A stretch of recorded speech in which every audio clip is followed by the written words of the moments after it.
올여름은 유난히 많이 내린 호우와 예년보다 심한 무더위와 같은 기상이변이 기승을 부리는 것 같습니다. 최근에는 잠잠해지던 코로나 때문에 고생하시는 분들 소식도 종종 듣게 됩니다. 그럼에도 올해도 우리 교회를 향한 하나님의 크신 은혜가 있어서 저희가 결코 당연하지 않은 여름 단기 선교를 감사하고 무사하게 진행할 수 있었습니다. 오늘 예배는 청년 단기 선교 보고 예배로 드립니다. 예배를 마치시고 3층 로비에 나가서 보시면 로비에 청년들이 어떤 사역을 감당했는지를 보실 수 있는 사진전을 마련해 두었습니다. 혹시 아직 보지 못하신 분들이 계시면 청년들이 어떤 사역들을 했는지도 보시고 또 그 가운데 기억나는 또 자제들이 계시면 기도해 주시면 좋겠습니다. 모든 사역을 진행할 수 있도록 은혜를 베푸신 하나님과 기도와 후원으로 동역해 주신 모든 성도님들께도 깊은 감사의 말씀을 전합니다. 올해 청년 여름 단기 선교는 해외 4곳과 국내 2곳, 그리고 7월 첫 주부터 선교의 모든 일정이 마무리될 때까지 각자의 자리에서 또 금요일 저녁에 함께 모여 기도하는 중보기도 팀까지 총 7개의 팀이 한 마음으로 사역을 진행했습니다. 또한 작년 구교구에서 진행한 횡성 단기 선교에도 일정 때문에 청년 선교에는 참여하지 못했지만 함께 동역하고자 하는 마음으로 참여한 6명의 청년들이 함께 동역할 수 있었습니다. 올해 선교는 4월 23일 선교 모집을 시작으로 5월 14일부터 6월 11일까지 진행된 선교학교, 그리고 단기 선교 후원을 위한 바자회까지 총 6주간의 모임으로 진행되었습니다. 6주 동안 선교를 진행하고 그 이외의 모임 시간에는 출발 일정 직전까지 매주 주일 저녁 10시 정도까지 준비하는 모임을 가졌습니다. 약 2달 정도씩을 매주마다 주말과 또 주중을 이용하면서 선교 사역을 함께 준비하는 귀한 사역을 또 귀한 시간을 내는 시간이었습니다. 선교가 임박해서는 토요일뿐만 아니라 주중에도 함께 모여서 사역을 준비했습니다. 바자회 가운데에도 많은 성도님들께서 함께 마음을 모아주시고 응원해 주시고, 사실 그렇게 맛있지 않은데도 맛있다고 말씀해 주시고, 여기 계신 분들이 요리하시는 것에 비하면 비교할 수 없겠지만 나름대로 레시피도 찾아보고 연습도 해보고 혼도 나아가면서 어떻게 하면 그래도 좀 드실 만한 것들을, 그래도 좀 누리실 만한 것들을 마련해 볼까 고민하면서 준비했는데, 그 모든 것은 하나님께서 우리에게 주신 은혜와 성도님들이 마음을 모아주신 것이 함께 있었기에 가능한 일이었습니다. 잘 아시는 것처럼 청년들은 직장이 있거나 학업이 있거나 혹은 준비하는 시험들이 있어서 월요일이 되면 다시 일상으로 돌아가야 합니다. 그럼에도 불구하고 마치 월요일에 출근을 하지 않는 친구들처럼 집에 가라고 해도 가지도 않고 늦은 시간까지 선교를 준비하는 아주 성실한 그런 청년들의 모습을 보면서 우리 교회의 미래와 또 하나님 나라의 소망을 보게 되었습니다. 하나님 나라의 복음을 전하는 일을 저희는 사명이라고 가르쳤고, 청년들은 그것을 사명으로 여기며 살아가는 시간이었습니다. 준비 과정을 잠깐 소개해드리면, 모든 팀원들은 선교가 무엇인지, 그리고 우리는 무엇을 준비해야 하는지, 나는 그곳에 가서 어떤 역할을 해야 되는지, 우리가 간 선교지는 어디고 그곳에 필요한 사역은 무엇인지를 함께 배우는 시간들을 가졌습니다. 그리고 그 사역들을 감당하기 위해서 한 팀이 되고자 하는 멤버십을 만드는 시간들을 가지기도 했습니다. 국가와 지역마다 사전 조율된 사역지의 특성에 따른 사역들이 기획되고 팀과 역할들이 정해졌는데, 저는 이번에 우리 교회 사역하시던 황의일 목사님께서 섬기시는 이천 반석교회를 다녀올 수 있는 기회를 얻었습니다. 저에게 맡겨진 일은 크게 2가지였는데, 하나는 설교를 감당하는 일, 5살부터 5학년까지 있는 아이들에게 설교하는 일, 꽤 어렵더라고요. 청년들 매주마다 설교하던 것 생각하다가 아이들에게 설교하려니까 울지는 않을까 걱정도 되고, 설교도 열심히 준비하고, 또 주일 대예배 설교를 맡겨주셔서 대예배 설교도 감사하게 나눌 수 있었고, 팀에서 저에게 부탁한 일은 밥을 하는 일이었습니다. 그래서 밥을 어떻게 하면 잘할 수 있을까 연습도 해보고 삼계탕 레시피도 찾아보고 그런 시간을 가졌습니다. 그 외에도 많은 청년들이 어린이 성경학교에 참여하는 일들, 또 그 가운데 또 다른 여러 가지 사역들을 감당했습니다. 구제 사역을 하기도 하고 어린이 사역을 하기도 하고 농촌 봉사활동, 찬양팀, 청소년들을 섬기는 멘토링, 그리고 썸이라고 부르는 워십과 율동 공연, 또 안무를 준비하는 일, 어린이들을 가르치는 일들, 평소에는 해보지 않았고 예수를 믿지 않고 선교팀에 포함되지 않았다면 결코 해보지 않아도 될 만한 일들을 기꺼이 감당하는 데 최선을 다했습니다. 선교팀에는 이런 역할 말고도 저희가 좌비라고 부르는 개인적인 역할들도 있습니다. 많은 사람들이 움직이는 일정이다 보니까 누군가는 전체 팀장 역할을 맡아서 선교지를 담당하는 사역자를 도와서 일정을 조율하고 팀원들의 마음을 모으는 일들, 누군가는 이동하기 전에 여러분 여행 가보면 자 이제 버스 타셔야 됩니다 하는 역할을 하는 사람처럼 시간이 되면 시간 됐다고 이동하자고 하는 사람, 누군가는 남들이 이동했을 때 짐을 놔두고 가는 사람은 없는지를 한번 싹 돌아보고 혹시 흘린 것들이 있으면 모아다가 전달해 주는 사람, 누군가는 중보 기도를 통해서 일정 내내 기도가 필요한 사람들을 도와주는 역할, 누군가는 재정 사용이 원활하게 이루어질 수 있도록 회계 역할을 감당하기도 하고, 의료 사역을 감당해서 몸이 혹시 어렵거나 아프거나 힘든 사람들에게 도움이 되는 역할, 내년 사역을 위해서 모든 했던 이야기들을 정리하는 기록하는 사람, 또 전체적인 사역을 남기는 촬영 등등 아주 다양한 역할들을 선교팀 안에서 감당하게 되었습니다. 특별히 선교의 경험이 있는 청년들도 있지만 지난 코로나 시즌 동안 선교가 멈춰 있었기 때문에 선교에 대한 경험이 전혀 없는 청년들도 꽤 많아서 그런 청년들에게 그 모든 것들을 가르치고 함께 협력해서 사역을 이루어 나가는 데에는 아주 많은 수고와 노력이 필요했습니다. 그리고 또 저희가 특별히 올해 감사한 것이 있다면 서두에도 잠깐 소개해드린 것처럼 모든 청년들이 마음과 같이 시간을 낼 수 없는 직장이나 상황에 놓여 있는 청년들도 꽤 많은데 그런 청년들이 60여 명 정도가 한 달 동안 매일마다 마음을 모아 기도하고 매주 금요일 저녁에는 현장에 나와서 뜨겁게 기도하고 강의를 듣는 시간들로 중보기도팀이 세워졌다는 것입니다. 또 작년 사역에도 함께 동역하면서 횡성 단기선교의 어린이 사역으로 함께 동참할 수 있었던 것도 참 감사한 일입니다. 어떤 일들을 감당했는지 궁금하실 것 같은데요. 저희가 말로 설명드리기보다 짤막한 영상으로 저희가 어떤 사역들을 진행했는지를 간략하게 먼저 보여드리고 말씀을 더 나누도록 하겠습니다.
네, 이런 귀한 사역들을 감당하는데 참 많이 애쓴 청년들도 참 기특하고, 이 시간에 이 사역들을 함께 기획한 사역자들이 참여했습니다. 잠깐 일어날 때 애썼다고 사랑하는 마음을 담아서 한 번 더 박수해 주시면 좋겠습니다.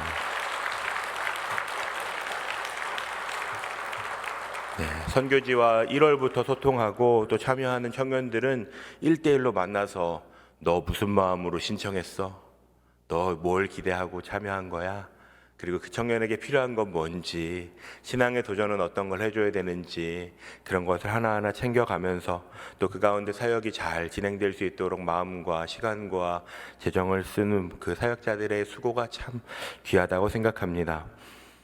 저와 사역자들과 청년들은 매년 여름 적지 않은 재정과 시간을 들여서 익숙하지 않은 역할을 맡고 또 이 뜨거운 여름의 사역에 동참하고 있습니다. 올해 사역을 준비하면서 왜 우리는 이러한 사역을 감당해야 할까? 하나님 우리에게 무엇을 원하실까? 하는 고민 가운데 저희가 정한 약속의 말씀이 오늘 함께 읽은 본문 말씀입니다. 최근 매일 새벽마다 묵상하는 본문이 사도행전인데요. 사도행전을 청년들과 함께 매일 묵상하면서 발견하게 된 것이 있다면 성경에는 선교라는 말이 등장하지 않는다는 것입니다. 당시에는 선교라고 하는 용어도 없었겠지만 사람들은 선교라고 하는 목적이 아니라 사실 그것보다 더 분명한 소명감을 가지고 이러한 삶을 살았습니다. 위협을 당하기도 하고 고통스러운 반대를 이겨내야 하기도 하고 스데반처럼 목숨을 잃어야 하기도 하는데 이 사람들은 그러한 삶을 살았습니다. 우리는 그것을 일주일에서 열흘 남짓 2달 정도를 준비했고 열흘 정도를 갔다 왔지만 그 사람들은 그것을 평생의 사명으로 여기며 살았습니다. 그들이 그런 삶을 살았던 이유는 바로 성경에 등장하는 이 두 단어 때문입니다. 그것은 보냄 혹은 보내심이라는 단어입니다. 함께 요한복음 20장 21절 말씀을 읽어보겠습니다. 예수께서 또 이르시되 너희에게 평강이 있을지어다. 아버지께서 나를 보내신 것 같이 나도 너희를 보내노라. 아멘. 요한복음에 보면 예수님께서 부활하셔서 제자들에게 이렇게 말씀하시는 것입니다. 하나님께서 그 아들 예수 그리스도를 이 땅에 보내신 것과 같이 나도 너희를 그와 같이 보낸다고 말씀하십니다. 여러분 성경을 찾아보시면 보낸다라고 하는 표현이 얼마나 많이 기록되어 있는지 모릅니다. 제자들은 그 보내심에 따라서 각자의 삶의 땅 끝까지 나아가서 복음을 전했습니다. 잘 아시는 말씀 사도행전 1장 8절을 함께 읽어보겠습니다. 오직 성령이 너희에게 임하시면 너희가 권능을 받고 예루살렘과 온 유대와 사마리아와 땅 끝까지 이르러 내 증인이 되리라 하시니라. 아멘. 그들은 성령의 충만함을 받고 여기에 등장하는 예루살렘, 온 유대, 사마리아를 넘어 땅 끝까지 복음을 전했습니다. 그 기록이 바로 사도행전인 것입니다. 예수 그리스도의 증인이 되는 삶을 그들이 거할 수 있는 곳, 그 끝까지 나아가서 살았습니다. 그들이 복음을 전하던 그곳이 바로 오늘 저와 여러분이 살아가는 현장입니다. 우리가 발을 딛고 살아가는 곳, 내가 오늘 하루 동안 살아가면서 만나는 사람들, 내가 오늘 교제하고 내가 오늘 마주해야 하는 현실이 우리에게도 그들이 걸었던 그 땅끝과 같은 곳입니다. 우리 교회에서 멀지 않은 합정 양화진에 가면 수많은 선교사님들의 흔적들이 있습니다. 그곳에는 이름을 알 수 없는 어린 아이의 이름도 적혀 있는 것을 보았습니다. 그들은 우리가 살아가고 있는 대한민국의 오늘 이 현장을 땅끝으로 여기며 살았습니다. 그들이 바라보았던 한국은 아마 우리가 지금 살아가는 모습과는 많이 다를 것입니다. 최근에 우연치 않게 1900년대 초반의 서울의 모습을 담은 사진들을 기사로 보게 되었습니다. 저러한 현실 속에서 그들은 무엇을 보았을까요? 아마 적어도 오늘 우리나라의 모습을 상상하지는 못했을 것입니다. 전혀 소망이 없어 보이는 나라, 하나님을 경외하는 것과는 비교할 수 없는 여러 우상과 미신과 자신들이 지켜오던 것들만을 주장하던 사람들의 모습 속에서 그들은 보내신 분의 뜻을 따라 이 땅에 와서 복음을 전하는 삶을 살았습니다. 그리고 그 가운데 우리 민족에게는 아주 큰 은혜가 있었습니다. 영상에서 보신 것처럼 탄자니아 같은 곳에는 2,000명이 넘는 아이들이 몰려듭니다.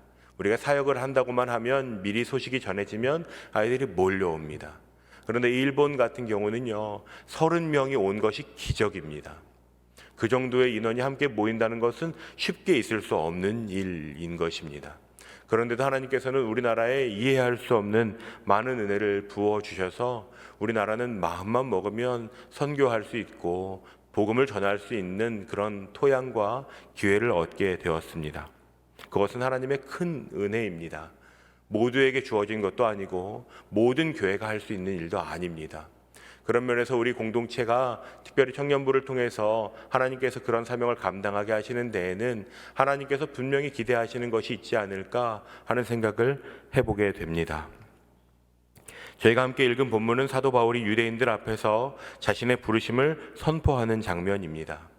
복음을 거절하고 바울이 전하는 그 복음을 아주 분노하면서 분개하고 화내고 있는 사람들에게 그는 이사야 49장 6절 말씀을 그대로 인용하고 있습니다. 바울은 그런데 이 말씀을 과거의 문장으로 인용하지 않고 현재형으로 바꿔서 인용합니다. 마치 하나님께서 지금 나에게 말씀하신 것처럼 이야기하고 있는 것입니다. 옛날에 말이야 그런 일이 있었대 라고 이야기하는 것이 아니라 오늘 내가 그런 일을 겪었어 라고 이야기하는 것입니다. 그것이 지금 바울에게는 사명입니다. 바울도 자신의 전도 여행이 그렇게 많은 지역까지 그렇게 오랜 시간 동안 이어질 것이라고는 생각하지 않았을 수도 있습니다. 교회를 몇 개 세우고 그리스도인들을 몇 명을 회심시키고 몇 차례는 전도 여행을 해봐야지라고 계획했다기보다는 바울이 결정한 것은 나를 향한 부르심에 주목하고 그 길을 걸어가보는 것이었습니다. 어떤 사람들은 여름에 한번 단기 선교를 다녀온다고 그 땅이 변하는 것이냐고, 그거 너무 소모적인 거 아니냐고, 그거 아이들 너무 지치게 하는 것 아니냐고 말하는 사람들도 있을지 모르겠습니다. 실제로 매년마다 사역을 준비하는 것이 꽤나 소모적이고 꽤나 많은 에너지가 들고 정서적으로도 사역자들이 아주 많은 고민을 하고 알지도 못하는 아이들과 소통해 가면서 씨름을 합니다. 선교지와 소통하는 일도 쉽지는 않습니다. 예상치 못한 변수들도 있고 시행착오도 겪어야 합니다. 그럼에도 불구하고 이 일을 포기할 수 없는 이유가 있다면 예수께서 베드로와 바울을 부르셨듯이 초대교회 성도들을 부르셔서 그들을 보내셨듯이 오늘 우리 공동체 역시 그 같은 부르심 안에 있다는 믿음이 있기 때문입니다. 단기 선교 사역을 통해 저희가 기대하는 것은 크게는 두 가지였습니다. 하나는 각 선교지에 있는 분들과 동역하면서 하나님의 나라를, 하나님의 위로를 전하는 일이었습니다. 그래서 그 일들로 인해서 복음의 씨앗이 심겨지고 언젠가 그것에 푸르른 나무가 풍성하게 되었다고 열매가 맺혀지고 있다고 하는 소식을 기대하는 것입니다. 그리고 또 다른 하나는 오늘 우리도 바울이 그러한 삶을 살았던 것처럼 우리도 그 보내심을 받은 사람답게 살 수는 없을까라고 하는 것을 짧게나마 도전해보는 것입니다. 단기 선교에 참여하는 청년들은 그래서 그 도전 가운데 하나님이 나를 이곳에 부르셨구나, 하나님이 나를 통해 하시고 싶은 일이 있으시구나, 내가 단지 직장에 다니고 내가 단지 이 공부를 해서 어떤 학위를 받는 것이 목표가 아니라 그것을 통해 하나님이 이루고 싶으신 것이 있구나라는 것을 배우게 되었습니다.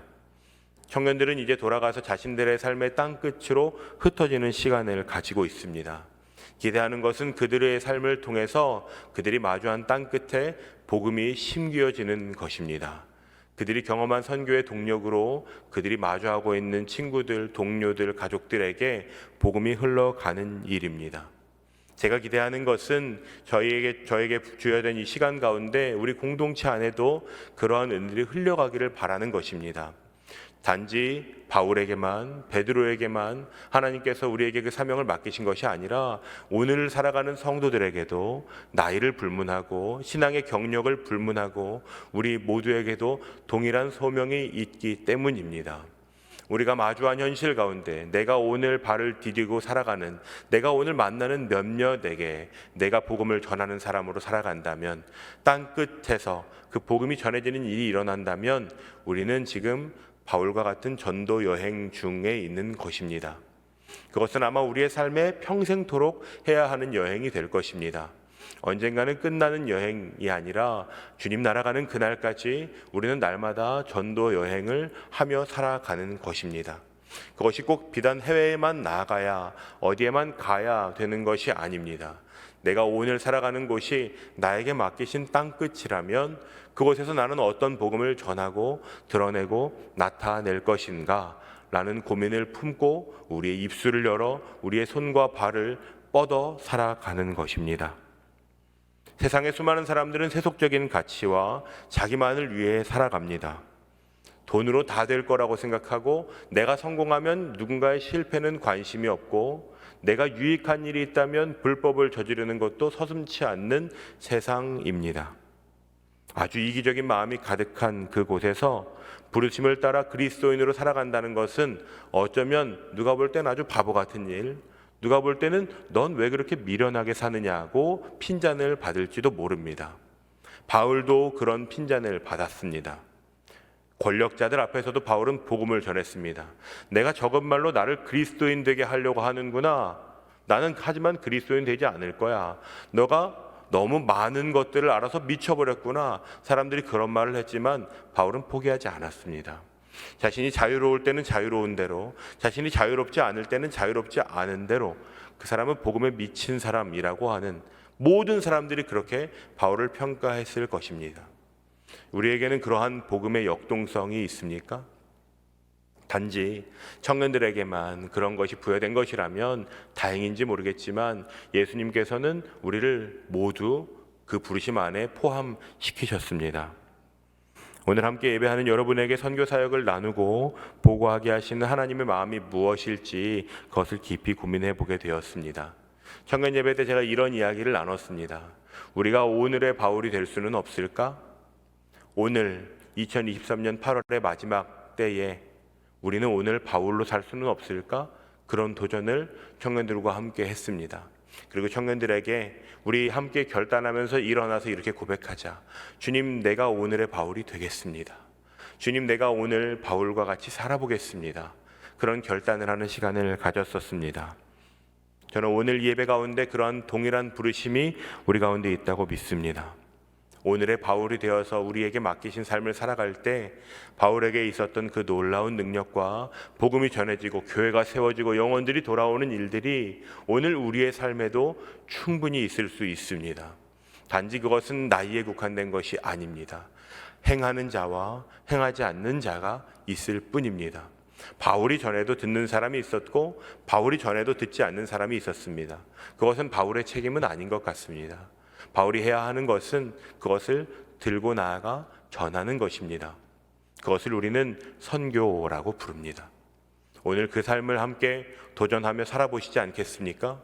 우리에게 맡기신 우리의 삶에, 돌아오지 않는 우리의 시간에 복음을 전하며 그 가운데 우리를 향한 부르심 앞에 성령의 인도하심을 따라 걸어가면서 내가 걸어가는 그 길 가운데 복음의 흔적들이 남고 내가 만나는 사람들 가운데 예수 그리스도를 만나게 되는 사람들이 생겨나고 어려움을 겪던 이들이 복음으로 인하여 자유케 됨을 얻고 하나님 나라의 소망으로 살아가는 일들이 일어난다면 하나님께서 먼 훗날 우리를 만나실 때 잘했다, 착하고 충성된 종아 라고 말씀하시지 않을까 하는 소망을 가지게 됩니다.